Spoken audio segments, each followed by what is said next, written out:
From time to time, I am confused and wonder why I don't get more of you signing up for Patreon. And as I was getting ready to put this show on today, I think I figured it out. You can tell that I'm having way too much fun doing this show and that I would probably do it for free because it's just such a blast. And today is really no exception. Today, I spent a couple of hours listening to the latest report, the latest analysis from Peter Diamandis on his show. He calls it Moonshots. He had David Blunden, which is his regular moonshot guy. And they were doing an interview with Bernd Bornich. He's the founder and CEO of 1X Robotics. You've probably been paying attention to 1X Robotics. They are the ones that are making a very human-like robot. It's only about 5'4", about under 100 pounds, like 65 pounds, something like that. So short and lightweight, and uses a completely different technology, kind of a different approach to most of what the robot is doing. This robot already does talk. We'll have a conversation with you, a very realistic conversation. This is not hard. If you've been doing anything on Grok recently and you've been dealing with the characters, the companions on Grok, you know that getting a robot to talk to you in a very human-like way is not going to be a problem. Anyway, so the show is mostly about or 1X and what they're doing. Just a couple of quick things, 5 or 6 quick things about them. But the reason I'm doing the show, because I don't normally do anything on the competition, is not to show what a great job they're doing or what they're doing is different or better than Optimus. Rather, it's to talk about it in terms of the importance of what they're doing or the importance of what was talked about in the show today in terms of the overall humanoid situation, and also specifically why Elon is taking some of the actions that he's taking, including this decision to get into bed with Samsung on this chip factory down in Texas. We'll get to that in a few minutes. I'm also going to I commonly don't remember to, I promise you, I really will remember this time to put in the video, the URL for the video. So if you want to go watch the show, watch the entire 2 hours, you can. It would be worth your time. It's very, very, very, very entertaining on many, many levels. As that show is commonly, I get a lot out of it. All right, so let's start that. Once again, what about this company? Bernd is obviously a brilliant guy, as so many of these people in robotics are. He's been doing this since he was a kid, and then this company has started over 10 years ago. It's taken all this time to get to this level. He started out in his home country and then brought it over to Silicon Valley because he says, you can get started cheap over, in Norway, or I forget which country he's from, one of the Baltics. And then, but at a certain point, there's only one place that you're going to take this thing to the moon, and that's going to be basically, he says, in Silicon Valley. I think it's okay to have part of what you're doing there, but as Elon has proven, Los Angeles and Austin and some other places are pretty good too. So anyway, but what he's done really, really differently is that he's developed a motor, I guess, over 10 years ago. One of the very first things he did, he said he wanted to get a super quiet, super high torque motor, which he basically, I guess, has invented himself. They build that motor in-house. And this motor has over 5 times the torque compared to weight of any other motor. I mean, that's a pretty big statement. But the result of that is that you can put these motors into the robot well away from where the action takes place, and then they pull these tendons. These are like human tendons.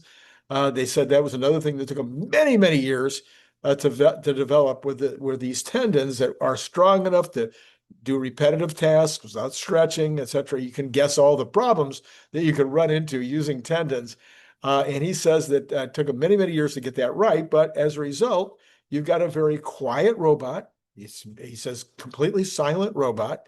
And it takes less gears. It's basically so high torque, You don't need a lot of gearing, and you can get it to carry a lot of weight. So this 66 or I forget, I think it was 66-pound robot can carry 150 pounds or lift 150 pounds. He says that's kind of the equivalent of what a similar human, who is strong and works out a lot, can do.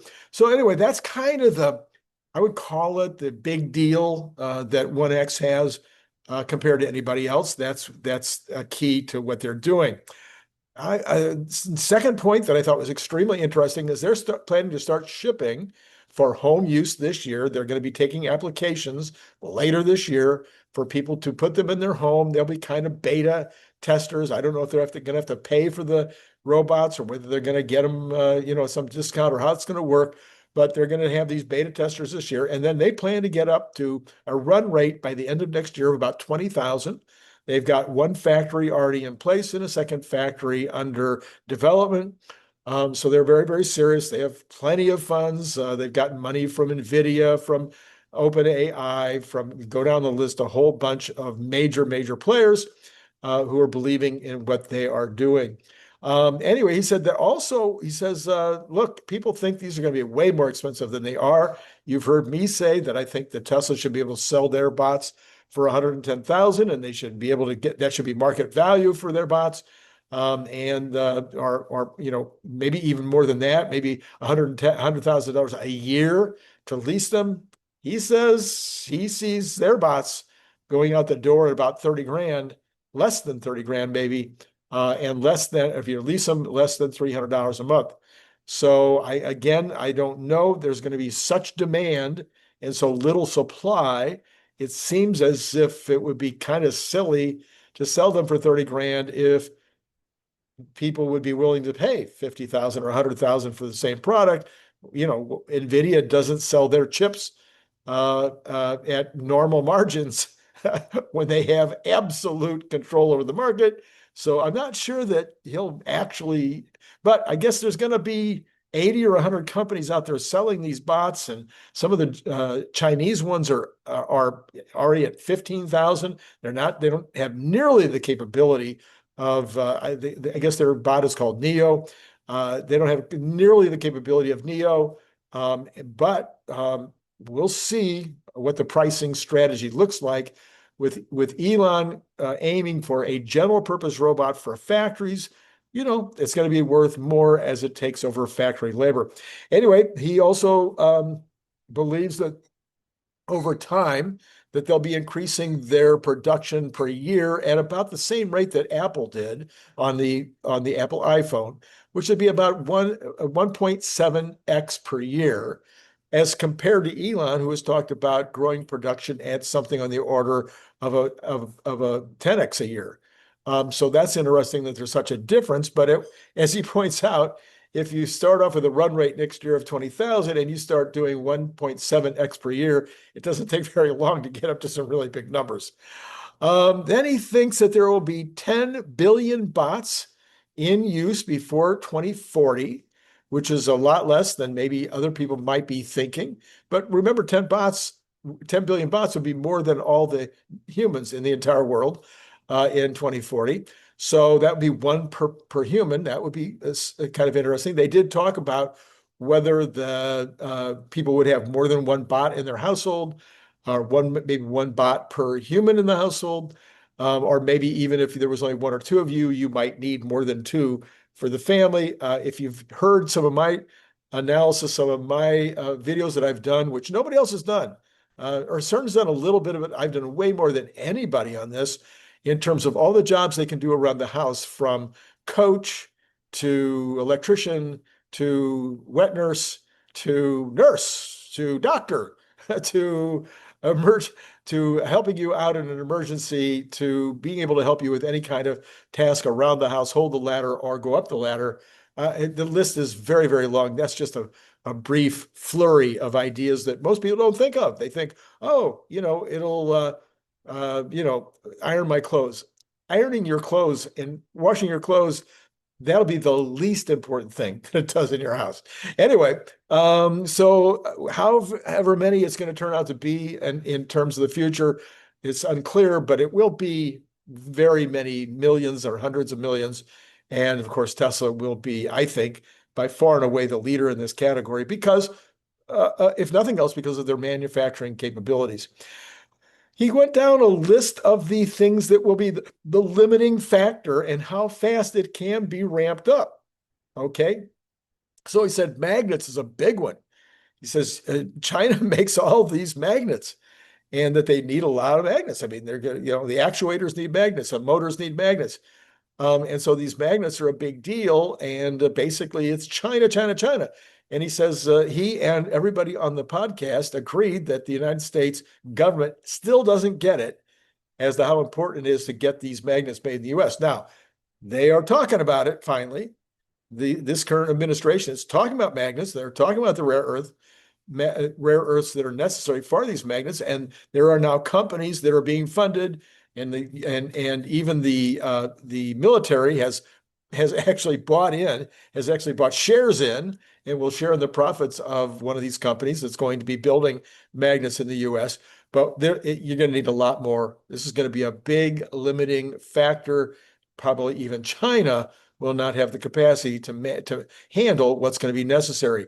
He mentioned specialized aluminum. So it's one thing, as we know, the aluminum is cheap and rare and not rare and easy to mine and whatnot, but you need to make it into various different, you process it down to certain kind of alloys, as Elon has done with regard to, the aluminum parts that they're making in the big super presses.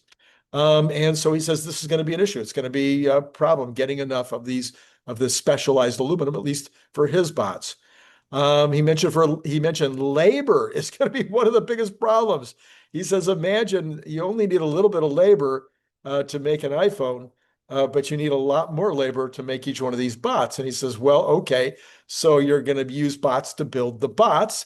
He says you'll also need bots to build the assembly lines and to build the other automation that's going to go into the bots. But he says you're going to need the bots to build the motors, and you're going to need bots to build the buildings because there's just not going to be enough labor to do all in order to ramp up this product that is going to be such a huge, huge business. All right, then we get down to why Elon made this big deal with Samsung. He says the other limiting factor by far is going to be chips.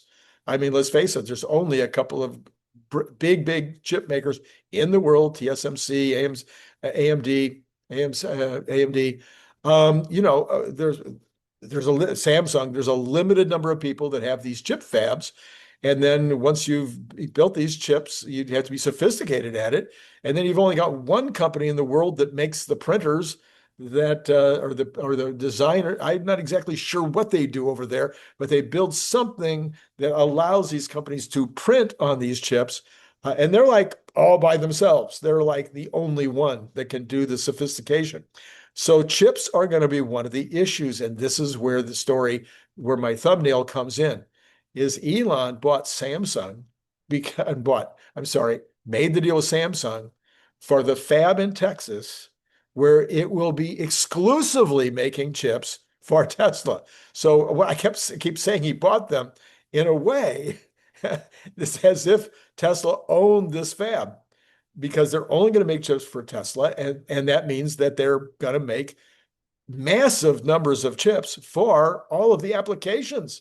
As you may have, I guess earlier tonight, I had Brian Wang on. If you listened to that video, and you should have, I will mark it right here because you do not want to miss that one. It was heavy duty in terms of everything that we talked about. Anyway, one of the things he talked about is, I guess, there's 4 of these chips go into every car. 2 of these chips will go into every robot. And then you've got chips that are going into the megapacks. You've got chips going into production facilities, into lines. You've got chips going everywhere, and then if there's going to be drones, whatever else that Elon's going to make, they're all going to need these. Oh, and Dojo, and it's just need these chips everywhere. Well, okay, if you're going to need that many chips, and you're going to be fighting everybody else in the world for those chips, then okay, let's play some 40 chess and let's just own it. So what does that tell me? It tells me that the way that Elon thinks, I wouldn't be at all shocked that he finds a way to either get into the business of manufacturing these magnets.